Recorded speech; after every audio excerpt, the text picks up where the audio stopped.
नाही आपण एका भगवंताला बाबाला प्रणाम करू। भगवान बाबा हनुमान जी को प्रणाम। महान त्यागी बाबा जुमदेव जी को प्रणाम। परमात्मा नमस्कार जी। भगवत प्राप्ति करता निष्काम कर्मयोग परमपूज्य परमात्मा एक सेवक मंडळ वर्धमान नगर नागपूरच्या वतीने बाबांच्या आदेशाप्रमाणे आज दिनांक 18 ऑगस्ट 2024 रोज मंगळवार मुरमाड येथील बाबांचे सेवक श्रीमाननीय चौधरी साहेब यांच्या निवासस्थानी भगवंताचे 9वे मासिक हवन कार्य पार पडले आणि त्यानिमित्तानं ही भगवत कार्याची चर्चा बैठक सुरुवात आहे। या चर्चा बैठकीमध्ये विश्वविधाता सृष्टी निर्माता बुद्धीचे विकासदाता स्वयं भगवान बाबा हनुमानजी उपस्थित आहेत। भगवंताला माझा प्रणाम। अंधश्रद्धेतून वाईट व्यसनातून मुक्त करणारे मानव धर्माचे प्रणेते आम्हा सर्व सेवकांचे सद्गुरू परमपूज्य परमात्मा एक सेवक मंडळाचे संस्थापक महान त्यागी बाबा जुमदेवजी उपस्थित आहेत। बाबांना माझा प्रणाम। आम्हा सेवकांची आई मातोश्री वाराणसी उपस्थित आहेत। आईला माझा प्रणाम। आजच्या या चर्चासत्राला लाभलेले अध्यक्ष महोदय श्रीमाननीय दोमाजी लांजेवार साहेब, परमपूज्य परमात्मा एक सेवक मंडळ नागपूर अंतर्गत शाखा साकोलीचे उपाध्यक्ष तथा आजच्या या चर्चासत्राचे अध्यक्ष श्रीमाननीय लांजेवार साहेब यांना माझा नमस्कार। उपस्थितीमध्ये श्रीमाननीय वगैरे साहेब मार्गदर्शक लाखोरी, श्रीमाननीय लांजेवार साहेब मार्गदर्शक कनेरी, श्रीमाननीय बोरकर साहेब मार्गदर्शक पोहरा, श्रीमाननीय बावणे साहेब मार्गदर्शक खुनारी, श्रीमाननीय गोनमोळे साहेब मार्गदर्शक मचारणा, आजच्या या कार्यक्रमाचे आयोजक श्रीमाननीय पंचपुरी साहेब मार्गदर्शक डाबी डिग्री, श्रीमाननीय गोंदवडे साहेब, श्रीमाननीय चाचेरे साहेब मार्गदर्शक बेळा, तसेच राजेश भाऊ खारवे शाखा संचालक भंडारा, आमचे दांडगे साहेब, बाबाचे ज्येष्ठ सेवक मुंडीपार, आजच्या या मुरमाडी परिसरातील मार्गदर्शक रामचंद्रदादा चौधरी, उपस्थितीमध्ये लोकमत सखा मंचच्या संयोजिका लागणी सर, श्रीमती काटकरताई आणि चौधरीताई, आदरणीय मंच, उपस्थित सर्व सेवक दादा सेविकाताई, बालसेवक सर्वांना माझा नमस्कार। संचालक आजच्या कार्यक्रम संचालक विशेषतः त्यांचं महत्त्व आहे, त्यांचंच नाव माझ्या तोंडातून सुटलं आहे। आजच्या या कार्यक्रमाचे सुंदर संचालन करणारे भानारकर दादा यांना माझा नमस्कार। तर संचालक साहेबांनी मला या मानव धर्मावर विचारले आहे। विचार सांगायला गेले तर खूप वेळ लागतो, परंतु संचालक साहेबाची अध्यक्ष साहेबाची माफी मागतो की फक्त छोळ्यामध्ये मी मार्गामध्ये आलो, परंतु मार्गामध्ये घेऊन सुद्धा मी काही दिवस दुःखी राहिलो, माझा कुटुंब दुःखी राहिला। तर कशामुळे दुःखी राहिला हे तुम्हाला सांगत आहे। मी मार्गात 2002 मध्ये आलो, जवळपास 5 वर्ष साधे कार्यात राहिलो। 2007 मध्ये मी त्याग केला। मार्गात येण्याच्या आधी सुखी समाधानी होतो. दारूचं व्यसन होतं. मी अशोक लेलँड इथे गडेगावमध्ये जॉबवर होतो, परमानंट होतो. माझ्या कुटुंबात सर्व सुखी समाधानी जीवन जगत होते. दारूचं व्यसन होतं. दारू प्यायचो, सट्टा लावायचो, पत्ते खेळायचो, कॅरम खेळायचो, स्पोर्टमध्ये सर्व स्पोर्ट खेळत होतो. सर्व सुख कुटुंब असताना माझी पत्नी पिंपळगाव येथील जे शारदा मंडळाची अध्यक्ष होती. माझी पत्नी सर्वांना हसवायची, सर्वांना मनोरंजन करायचे असे माझ्या पत्नीचा स्वभाव होता. परंतु स्वभावामध्ये कसं फरक पडते आणि कसं आम्ही मार्गात येतो ते तुम्हाला सांगत आहे. चांगले दिवस जात होते, दारू पित होतो, परंतु मी या मार्गाचा कधी विचार केला नाही. कारण आमचं संसार सुखी होता. 2 जोड्या मुली आहेत मला आणि एक मोठा मुलगा आहे. तर सुखी संसाराला कसं वळण लागते हे तुम्हाला सांगत आहे. चांगलं सुखी संसार चालू असताना माझ्या शेतामध्ये परे काढणं सुरू होतं. माझी पत्नी सुद्धा परे काढत होती बाकी बायांसोबत. परे काढता काढता समोर चालत गेल्या. समोर चालता चालता माझ्या पत्नीला एक चिंधी दिसली आणि ते माझी पत्नी माझ्या बाकी बायांना म्हणायला लागले का हो ते साप आहे म्हणे, साप बघा म्हणे. बाकी बायांनी म्हटलं आशाबाई हे तर साप नाही, हे तर चिंधी आहे. ते माझी पत्नी म्हणे की काही सांगता का म्हणे, साप नव्हे का म्हणे. ती चिंधी उचलली, बायांनी बाजूला फेकून दिली. समोरची पाच लागली. चालता चालता समोर सुद्धा मला माझ्या पत्नीला एक चिंधी दिसली, साप दिसला. तिच्या म्हणण्याप्रमाणे तिला साप दिसला.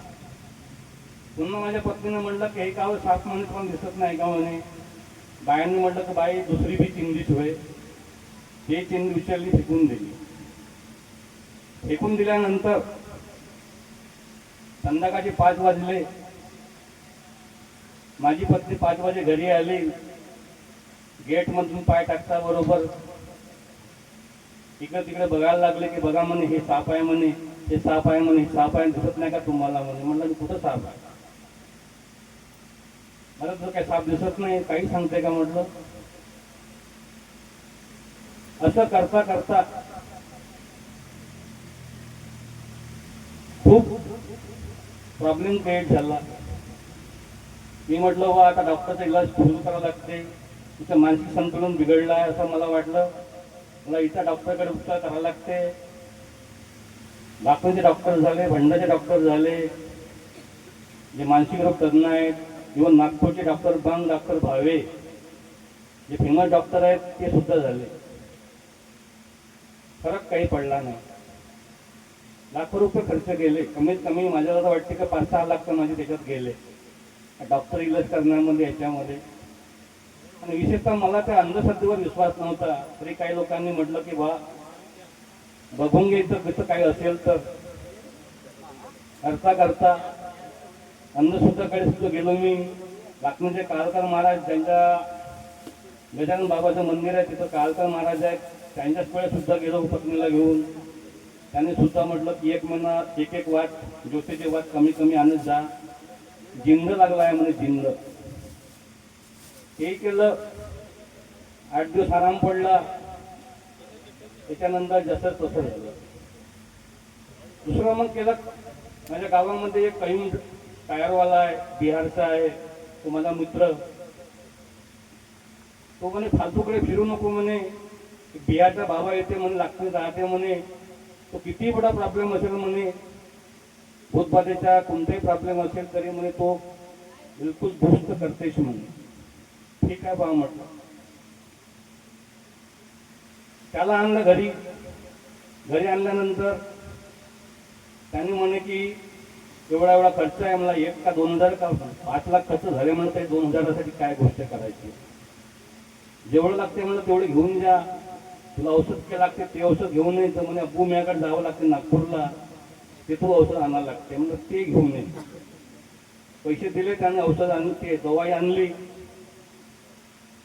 म्हणजे 4 ठिकाणी, पूर्व पश्चिम उत्तर दक्षिण 4 ठिकाणी 4 बॉर्डरवर तुम्हाला हे जवळपास 1 फूट गड्डा खोदून तुम्हाला हे तुम्हाला टाकणे आहे. एवढी लांब बाटल होती. जे आपण 2 लिटरची बाटल असते ना तेवढी, त्याच्यामुळे त्यानं काय केलं काय नाही, त्या कागद टाकलं, पाणी भरलं, फूक मारली आणि ती तिथं गाडलं. 8 दिवस आराम पडला. 9व्या दिवशी पुन्हा तेच. त्या बाबाकडे गेलो, बाबाकडे म्हणण्यापेक्षा मित्राकडे गेलो कैमूकडे. त्याला म्हटलं बा 8 दिवस आराम पडलं, 9व्या दिवशी पुन्हा तेच सुरू झाला. तो काय म्हणे माझा मित्र कैयूम, तो म्हणे बिहारला गेला. म्हणे बिहारला गेल्यानंतर 2-2 महिने बिहारहून येत नाही म्हणे. आता कसं म्हणे, आता मग बिहारला जायचं का? आता काही उपाय नाही म्हणे. असं करता करता ते सोडून दिलं. पुन्हा डॉक्टरीला सुरू केलं. क्षणभर आराम, क्षणभर दुःख. असं करता करता माझी नाईट ड्युटी लागायची, माझी डीप नाईट लागायची, डे शिफ्ट लागायची. 3 तास 3 शिफ्टमध्ये माझी ड्युटी राहायची. त्यावेळी माझे मुलं जवळपास 2 जुळ्या मुली 4-4थ्या वर्गात होत्या, 4थ्या का 3ऱ्या वर्गात होत्या. तर मी माझ्या पत्नीला म्हणायचो, तुला काय झालं?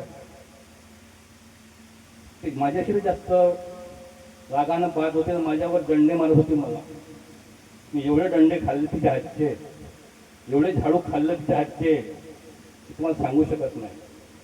पतिदेव पत्नीला मारते, परंतु याच्या विरुद्ध झालं तर पत्नीनं पतिदेवाला मारलं. कोणापाशी सांगितलं नाही.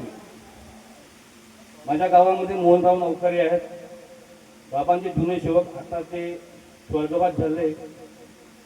त्यांचाही मृत्यू 3 एप्रिलला झाला, बाबाच्या जयंतीच्या दिवशी.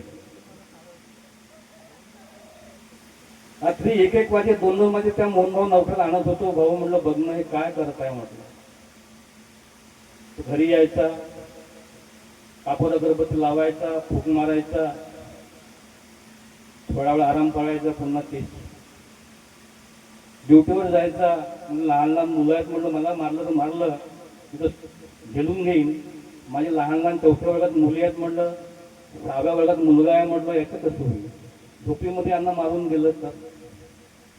कंपनीत असताना सुद्धा माझ्या मनात हेच विचार. रात्रभर रातच्या शिफ्टमध्ये राहायचो. मला कधी क्षणभर असं विचार पडलं की माझे सुपरवायझर म्हणायचे, बरं कमानीजी म्हणे काय म्हणे, काय करता म्हणे तुम्ही, खूप विचारात दिसून राहिले म्हटलं. साहेबांना सुद्धा कधी सांगितलं नाही. तुमच्या मनात काहीतरी आहे म्हणे, काहीतरी तुमचं फॅमिली मॅटर आहे म्हणे. मला फॅमिली मॅटर नाही सर. असा मी साहेबांना सुद्धा चुकवत गेलो. करता करता इथं मला घाव आहे, इथं घाव आहे, 2 ठिकाणी गाव आहे. दगड फेकून मारलं मला 2-3दा. शेवटी एकदा जाऊन डॉक्टरकडे गेलो. डॉक्टर गेल्यानंतर नागपूरला माझी बहीण जावई आहेत, ते मार्गामध्ये जवळपास 40 वर्ष झाले मार्गात आहेत. तर त्याने म्हटलं भाऊ एवढं साधा इलाज केला, सर्व ते बुवाबाजी केली, शेवटी काहीच सार्थक लागलं नाही. तुझे थोडासा काम कर म्हणे, की फक्त 3 दिवस म्हणे कापूर अगरबत्ती लाव, भगवंताला हे सांग म्हणे. मार्ग म्हणजे काय मला काहीच माहीत नव्हतं. कुठला मार्ग, काय मार्ग. जेमतेम त्यावेळी माझ्या गावात मी जेव्हा मागत त्यावेळेस 4-5 सेवक घरचे होते पिंपळगावला. त्यांनी म्हटलं की असं असं करा. नागपूरहून आलो मी घरी, असंच केलं. 1 महिना आराम पडला. जसं वाटतं माझ्या पत्नीला, माझ्या कुटुंबाला काही झालंच नाही. खूप आनंदात झालो. मला वा, फक्त अगरबत्ती कापून ना तर एवढं आराम मिळत असेल, ती सत्य वेगळीच आहे. जावयाला फोन केलं, जावई म्हटलं आराम पडला म्हटलं. जावयांनी म्हटलं की एक काम करा, तुमच्या परिसरामध्ये एखादा मार्गदर्शक असेल त्यांच्याकडे जाऊन त्यांच्याकडून असं कार्य करा. गावामध्ये फिरलो, म्हटलं कुठं कुणाकडे जाऊ, काहीच माहीत नाही आपल्याला. तर कोण मार्गदर्शक, कोण सेवक, काय काय असं एका ठिकाणी बसता बसता माझा मित्र मिळाला मला, अभय दोनवडे. अभय दोनवडेपाशी म्हटलो, इथं गावामध्ये असा काही मार्ग आहे का? म्हणलं परमात्मा एक भाऊ म्हणे, मी तर त्याच मार्गात आहे म्हणून. अरे वा म्हटलं, चांगलीच गोष्ट आहे म्हणलं, तुझ्याशी भेटून तूच सांगला म्हणलं की मार्गामध्ये आहे म्हणून. त्या अभय दोनवडेकडे बाबा जुमदेवजी येऊन त्यांच्याकडे चहा घेतला, त्यावेळीची गोष्ट. त्याला म्हटलं काय करावं लागते पुढं? आपण म्हणे साकोलीला जाऊ म्हणे, सारे बाबूजी आहे त्यांच्याकडे जाऊ म्हणे, त्याच्याकडून आपण कार्य घेऊ म्हणे. मला चल, मला नेऊन दे कोण कुठं राहतात. मी माझे कुटुंब घेऊन गेलो, 3 मुलं आणि 2 पाचे लोक गेलो. त्यानं सांगितलं बाबूजीला. बाबूजी म्हणलं असं प्रॉब्लेम आहे, दारू मी पितो म्हटलं. अजून काय प्रॉब्लेम आहे म्हणलं, पत्नीला असं प्रॉब्लेम आहे. तुम्ही दारू पिताना म्हणे तुम्ही प्रॅक्टिकल सुरू करा म्हणे 11 दिवस. बाबूजी म्हणलं 11 दिवस काय? म्हणलं मी वर्षभर प्रॅक्टिकल करू शकतो, परंतु माझा दारूचा प्रॉब्लेम नाही आहे. प्रॉब्लेम आहे म्हणलं या बाईचा, त्या बाईच्या मनात असं विचार येतात. बाबूजीने म्हटलं ठीक आहे, 3 दिवसाचे कार्य करा म्हणे. 3 दिवसाचे कार्य केल्यानंतर समाधानी मिळाली, परंतु मार्गात आल्यावरही माझ्या कुटुंबाचं दुःख दूर झालं नाही. बरेच महिने असे लागले. मी बाबूजीकडे गेलो, तुमच्या साहेबाकडे गेलो, इवन मंडळामध्ये गेलो. ते कार्यकारिणी मंडळ त्यांना सुद्धा सांगितलं असतं तुम्ही काहीतरी पुढे चूक करत आहे म्हणे. म्हटलं बाबा साहेब, चूक होतच नाही होत्या माझी, मुलांची पुढे चूक होत नाही. म्हणलं तर हे होतं काय समजून नाही राहिलं. त्या कार्यकारी मंडळामध्ये विचार केला का सर्व तर बरोबर आहेत, मग काय? त्यांनी सर्वात शेवटी उपाय काढला. तुम्ही जरी चूक करत नसाल म्हणे, परंतु बाईच्या हातून चूक होत आहे म्हणे. काय कोणती चूक होत आहे? तिच्या मनातले विचार जाऊन नाही राहिले म्हणे. मार्गात जरी असेल पण तिच्या मनातले विचार जाऊन नाही राहिले म्हणे. जेव्हा जेव्हा तिच्या मनात विचारतात तेव्हा तेव्हा असे होते म्हणे. त्यासाठी काय करावं लागेल? त्यासाठी बाईला सांगा म्हणे की तू जुन्या विचारात जाऊ नको आणि फालतूचे विचार करू नको, वाईट विचार करू नको, शंका कुशंका घेऊ नको. मला तर माझ्या पत्नीने कधी शंका घेतली नाही, परंतु ते मंडळ मी म्हटलं की शंका कुशंका काहीतरी येतात. तिला म्हणून थकून गेलो. सुख दुःख सुख राहिलं. पायता एक दिवस असा आला, माझ्या कुटुंबावरचं दुःख दूर झालं. चूक कुठं होती हे तुम्हाला सांगायचं होतं मला. मेन म्हणजे एवढं सांगण्याचा अर्थ म्हणजे ही स्त्री सेविका आहे, ह्या अबला आहेत.